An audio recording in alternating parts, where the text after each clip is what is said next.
oh my goodness, I read this book so fast. Do you want to read more and feel good about what you're reading, but struggle with time and finding clean books? If so, you're in the right place. Hey, I'm Cassidy, a wife, mom, and a lifelong reader whose faith shapes what I read. I learned how to make time for books and choose ones that align with my values. If you're ready for clean books you don't have to second guess and simple reading tips that fit real life, cozy up and let's make reading fun again. Before we get started with this episode, I just want to invite you to the Cozy Escape book club. This is literally my favorite place on the internet. You are going to be able to read spice-free, clean books and Christian books together with women who get it. There's book recommendations, live chats, and just everything you could want inside a book club. So make sure you go check it out at fruitfulreader.com/book club. So before we get started, I want to say sorry. I'm a little under the weather as I record this, so my voice may sound a little rough. I hope you enjoy this episode still. I'm going to be giving you a May reading wrap up. I thought that'd be super fun. All these books are clean and spice-free, and I'm going to give you my thoughts real quick about them and what I like. So the first one up is Legends and Librarians by Pandora Pierce. This was a cozy type fantasy and it's set on Misty Mountain Library, and these stories come to life, and it had like this really cool fantasy aspect in the fact that the library itself was magical, so books would fly around, a book tree that kept the library alive, and it was really fun. It's definitely not Christian, so there's some elements that I don't think Christians might like, but it is totally clean and spice free, and I just thought overall it was really cute. I rated it 4 out of 5 stars. The second book I read was actually a book for book club, and this was The Bookshop Murder by Maren Allingham. I also rated this one 4 out of 5 stars. This is set in the 1950s, and it followed Flora, who is owner of this bookshop, and Jack Carrington, who is a crime writer, and there is a mystery and a murder afoot inside of the hotel. So she and Jack work together to solve the mystery. I really love the teamwork. There's hints of a romance going on. It's definitely a really cute, well-written, cozy mystery. Highly recommend. I really enjoyed it, and so did the other people in the book club. Next, I read Between the Sound and Sea by Amanda Cox, and oh my goodness, I read this book so fast because I had an interview with her scheduled like a week after I started reading it, and it was so amazing. This book is about Jo Harris, who is living in this town, and everybody kind of has abandoned her because of a lawsuit that tarnished their name in the city. So she leaves town to kind of get a break from it because her business is struggling, and she goes to work on this lighthouse. So she goes to this little island in the Outer Banks, and she has to go through like this mystery that she discovers at the lighthouse, and there's so many good characters, and there's a cute romance, a light mystery, letters. It's just everything you could really want. Amanda Cox is so brilliant at her writing, and she has such a unique, strong voice, and it really came through well in this book, and it was so amazing. And I loved being able to talk to her and hear how her writing process was and how much research went into this book. It was so good. Next up was Through Each Tomorrow by Gabrielle Meyer. This is the 6th book in the Timeless series, and I read it on audio, and it was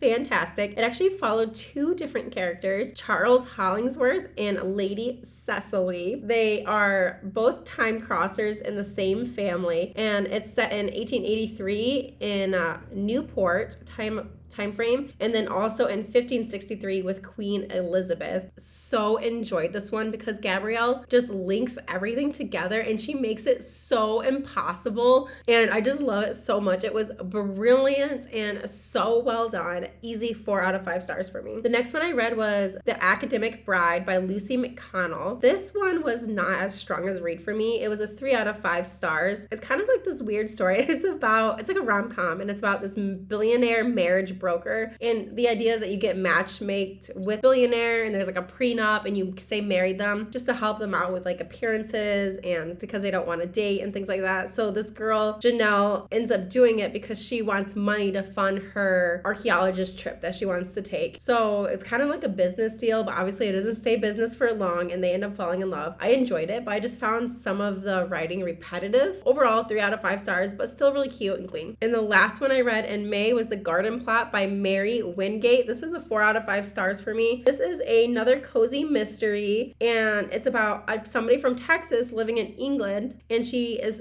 doing gardening, and she finds a body basically murdered in the garden shed. So Prue starts being kind of like an amateur sleuth, trying to figure out who the murderer is, and there is is a love interest who is on the police force, and it's just super fun. Lots of like gardening references, English references, and it was really well written and fun. I rated it 4 out of 5 stars. It is clean, but they do have some LGBTQ references. So if that's not your thing, I would skip it. But otherwise, it was clean and kind of like a light romance. I haven't read the other books in the series, so I don't know if the other ones are clean. But overall, it was a really good month of reading. I read 6 books. It was super great. I started a couple different books too during May, but I just have not finished them yet. One of them is A Story Spun in Scarlet by Renee Duggan. It is a fantasy book and it is so well written and so amazing, and I absolutely love it, but I am so not in the mood for fantasy right now, so any of my mood readers out there can totally relate. I put it to the side for now as I read my rom-coms, but I definitely want to get back to it because it is so good. And another one I started was Withered Rose by Felicity Elaine. I am having a hard time with this one. It is a Christian mafia romance, which doesn't seem like it fits in a sentence. It's definitely a dark romance, and it is clean, and it does have faith themes, but I'm just having a hard time with it personally. I think it'd be good for people who are just starting to read spice-free and getting into this genre and trying to get away from that spicy dark romance into something clean and more wholesome. I think this is a good stepping stone into that, but we'll see if I finish it. I do like it, and it is well written, so it has nothing to do with the author. It's more the subject matter for me, so we'll see how I feel about it. But I have read other Christian mafia romances, and this one is by far the most well-written one I have ever read. But yeah, that is my May reading wrap up. Lots of good books read. Make sure you comment and let me know what you're reading. And if you haven't yet, join the Facebook group. You can join at fullreader.com/group. I love hearing what you are reading and what clean books you're finding. So make sure you come join us. Hey friend, if you loved today's episode, take 30 seconds to join our free Facebook community of over 30,000 women at fruitfulreader.com/group and connect with readers who just want to read more without worrying about what they'll run into. And if you haven't yet, leave a quick review on Apple Podcasts. It truly helps other readers find the show. Now go pick something off that TBR or add 3 more. I won't judge. I'll see you next week. Happy reading.